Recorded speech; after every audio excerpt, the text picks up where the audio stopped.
Quantum mechanics की दुनिया अजीब और अप्रत्याशित है। यह एक ऐसी जगह है जहां कण एक साथ दो स्थानों पर हो सकते हैं, या जहां वस्तुएं विशाल दूरी पर रहकर भी रहस्यमय तरीके से जुड़ी होती हैं। एक ऐसा ही दिलचस्प और हैरान करने वाला सिद्धांत है क्वांटम एंटेंगलमेंट। कल्पना कीजिए दो कण, हम इन्हें फोटॉन 1 और फोटॉन 2 कहते हैं। जब ये कण एंटेंगल्ड होते हैं तो इनके गुण जैसे कि पोलराइजेशन या फेज एक दूसरे से जुड़े होते हैं, चाहे ये कण कितनी भी दूर क्यों न हो।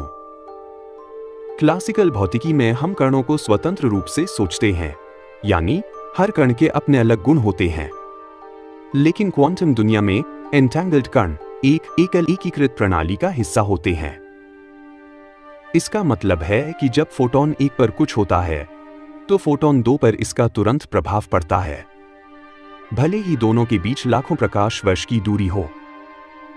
अल्बर्ट आइंस्टीन ने इसे spooky action at a distance कहा था, लेकिन बाद में किए गए एक्सपेरिमेंट्स ने यह दिखा दिया कि यह घटना न केवल असंभव नहीं है, बल्कि यह क्वांटम दुनिया का एक अनिवार्य हिस्सा है। अब हम उस महत्वपूर्ण उपकरण पर बात करते हैं जो हमारे एक्सपेरिमेंट में इस्तेमाल होता है। बीम स्प्लिटर एक साधारण ऑप्टिकल उपकरण है जो एक प्रकाश की किरण को दो मार्गों में विभाजित कर देता है। कल्पना करें कि आप एक फ्लैशलाइट को ऐसे दर्पण पर चमकाते हैं जो कोण पर रखा है। वह प्रकाश को कुछ हिस्सा रिफ्लेक्ट करेगा और बाकी को ट्रांसमिट करेगा।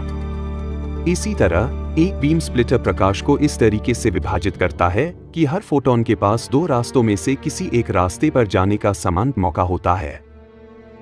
क्वांटम भौतिकी में यह प्रक्रिया और भी दिलचस्प हो जाती है।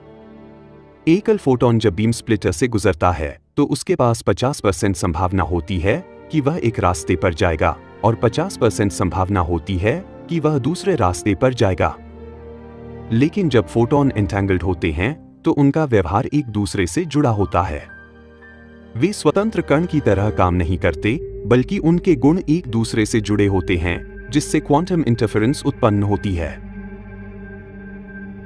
अब हम होंगो मैंडल एक्सपेरिमेंट की बात करते हैं, जिसे 1987 में भौतिकविदों चिया-वेई होंग, झोऊ और लोथार मंडल ने किया था। इस एक्सपेरिमेंट में दो एंटेंगल्ड फोटॉन एक बीम स्प्लिटर की ओर भेजे जाते हैं। हर फोटॉन के पास दो संभावित रास्तों में से एक रास्ते पर जाने का समान मौका होता है। जब ये दोनों फोटॉन बीम स्प्लिटर से गुजरते हैं तो उनकी दिशा बदल जाती है और फिर वे दो डिटेक्टर्स की ओर यात्रा करते हैं। बीम स्प्लिटर दो